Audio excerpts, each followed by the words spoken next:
Dans les moments culminants des films Le Seigneur des Anneaux, il y a une scène particulièrement frappante où Gandalf se tourne vers Saruman, autrefois son estimé père, et lui demande avec insistance « Quand avez-vous abandonné la raison pour la folie ?» Cette question poignante capture l'énigme centrale de l'histoire de Saruman. Comment l'un des êtres les plus puissants et les plus sages de la Terre du Milieu a-t-il succombé aux ténèbres? Qu'est-ce qui a conduit Saruman, autrefois un phare de lumière, à devenir un instrument du mal? Saruman, initialement connu sous le nom de Curunir sous sa forme Maya, était l'un des Mayars, des esprits inférieurs qui servaient les plus grands Valar.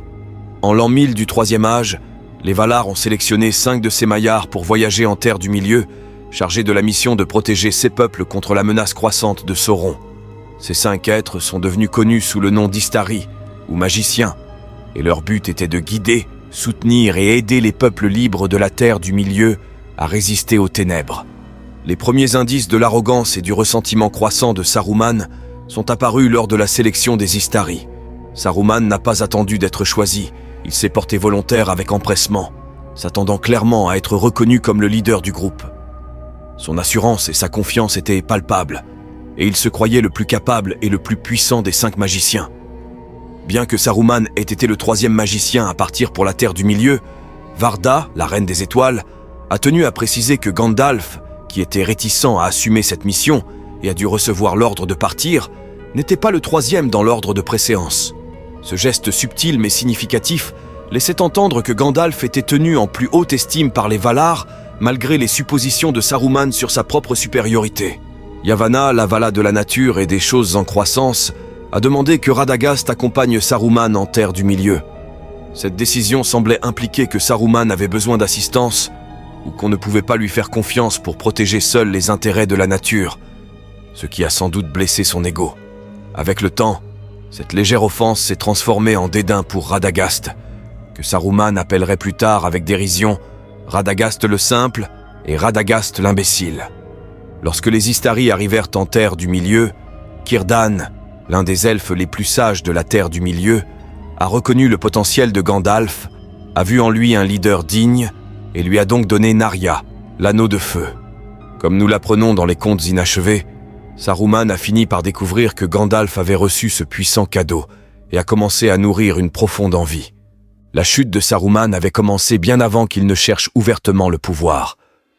En tant qu'aîné des Istari, Saruman semblait initialement être le leader naturel. Sa sagesse, ses connaissances et son pouvoir lui ont valu le titre de Saruman le Blanc, signifiant son autorité et sa position au sein de ce groupe. Cependant, il est important de noter que bien qu'ils partageaient une mission commune, les Istari étaient loin d'être un ordre uni. Chaque magicien avait sa propre voie et ses propres priorités, et il y avait peu de cohésion ou de camaraderie entre eux. Par exemple, les magiciens bleus sont partis vers l'est et n'ont jamais été revus dans l'ouest, tandis que Radagast le brun s'est consacré à la nature, et Gandalf le gris errait indépendamment, servant les peuples de la Terre du Milieu de manière discrète et modeste. Le manque d'unité parmi les Istari signifiait que leurs forces et faiblesses individuelles restaient souvent sans contrôle. Ce qui avait commencé comme un courant sous-jacent d'envie envers Gandalf et d'insatisfaction quant à son rôle, s'est bientôt transformé en une obsession qui le pousserait à rechercher le pouvoir et le contrôle à tout prix. Son désir de domination a commencé à éclipser son objectif initial en Terre du Milieu. Galadriel, la dame de Lothlórien, a établi le Conseil Blanc comme une coalition des entités les plus sages et les plus puissantes pour combattre la menace croissante de Sauron. Saruman a été invité à se joindre au Conseil, mais à son grand désarroi, Galadriel a proposé que Gandalf dirige le Conseil.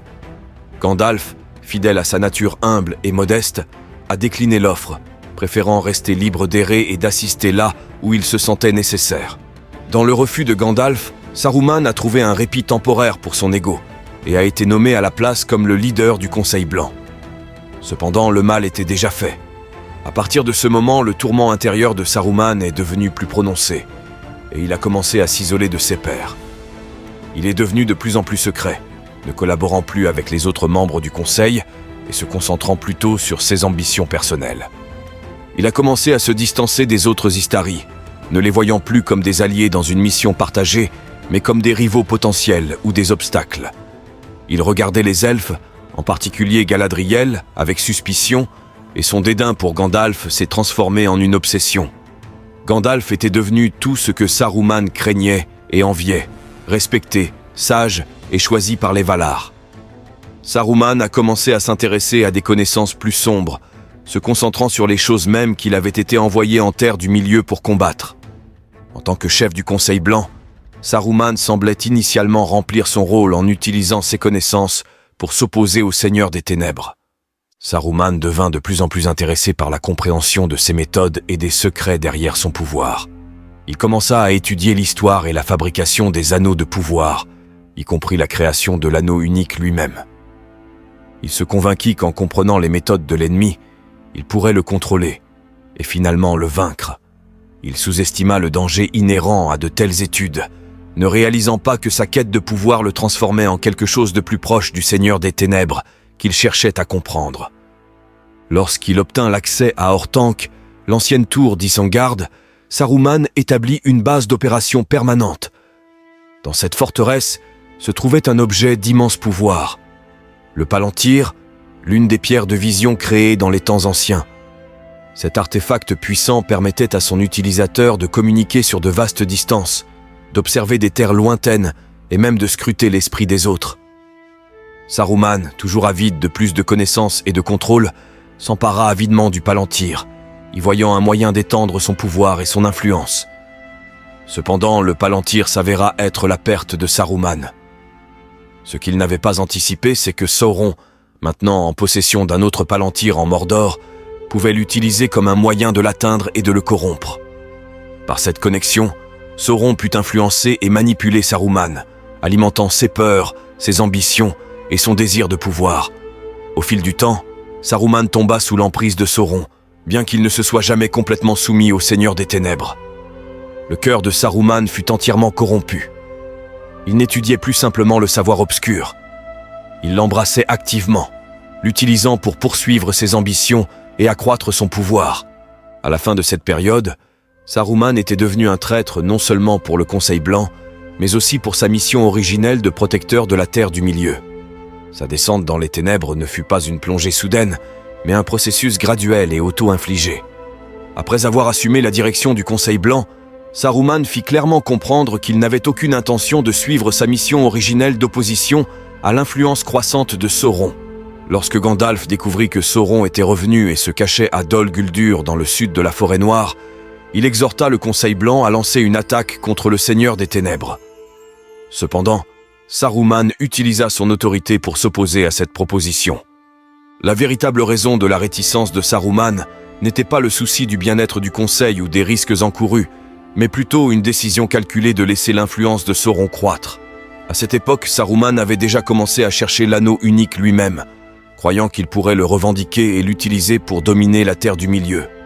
Il était conscient que si Sauron était expulsé de Dol Guldur trop tôt, l'anneau unique pourrait rester caché, mais si l'influence de Sauron était autorisée à se répandre, l'anneau finirait par se révéler. Près d'un siècle plus tard, en l'an 2941 du Troisième Âge, Saruman céda finalement et accepta une attaque sur Dol Guldur, mais seulement parce qu'il réalisa que les agents de Sauron recherchaient activement l'anneau dans la vallée de l'Anduin, et il voulait les empêcher de le trouver avant lui.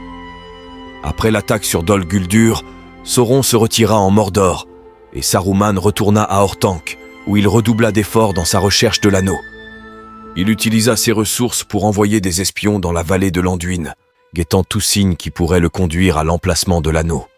Son obsession croissante pour l'anneau unique le poussa à commencer à fortifier Isengard et à construire une armée en secret. Il commença à élever des Uruk-hai, une race redoutable d'orques capables de se déplacer à la lumière du jour, se préparant pour le jour où il défierait à la fois Sauron et les peuples libres de la Terre du Milieu pour en prendre le contrôle. Saruman commença à agir ouvertement contre ses anciens alliés. Il emprisonna Gandalf à Orthanc lorsque celui-ci vint chercher son conseil, révélant qu'il avait maintenant l'intention de revendiquer l'anneau pour lui-même et offrant à Gandalf un partenariat pour gouverner la Terre du Milieu.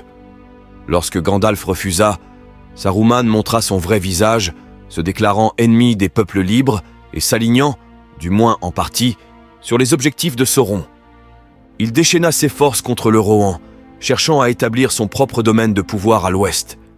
Il voyait le royaume du Rohan comme un tremplin vers un plus grand contrôle et avait l'intention de l'utiliser comme base pour étendre son influence. Son armée d'Uruk-hai fut envoyée pour traquer le porteur de l'anneau et s'emparer de l'anneau unique pour lui, tandis qu'il tentait simultanément d'affaiblir les forces qui pourraient s'opposer à lui, comme le roi Théoden du Rohan.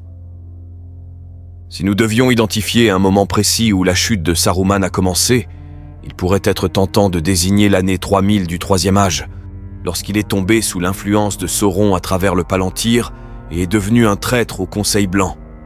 Cependant, ce point marque seulement l'aboutissement de sa corruption plutôt que son commencement. À cette époque, Saruman était déjà pleinement engagé dans la recherche de l'anneau unique et avait depuis longtemps abandonné les valeurs qui définissaient la mission des Istari. En fait, dès 200 ans avant les événements du Seigneur des Anneaux, on nous dit qu'il était déjà un traître de cœur, ayant laissé sa fierté et son ambition éclipser son devoir de protéger la Terre du Milieu. La véritable déchéance de Saruman a commencé bien plus tôt, durant les premières étapes de sa mission. La jalousie, l'envie et un sentiment de supériorité avaient déjà commencé à façonner son comportement avant même qu'il ne mette le pied en terre du Milieu. Son ressentiment envers Gandalf pour avoir reçu l'anneau Narya, son mépris pour Radagast et sa frustration de ne pas avoir été choisi comme chef du Conseil Blanc indiquent tous que le cœur de Saruman s'éloignait déjà de sa voie originelle. Son parcours de leader respecté à antagoniste assoiffé de pouvoir a été marqué par d'innombrables petites décisions, chacune l'éloignant davantage de son but initial et le rapprochant des ténèbres. Même les figures les plus vénérées sont vulnérables à la corruption. L'approche de Tolkien envers les personnages, en particulier Saruman, reflète sa conviction que le bien et le mal ne sont pas des états fixes, mais existent sur un spectre.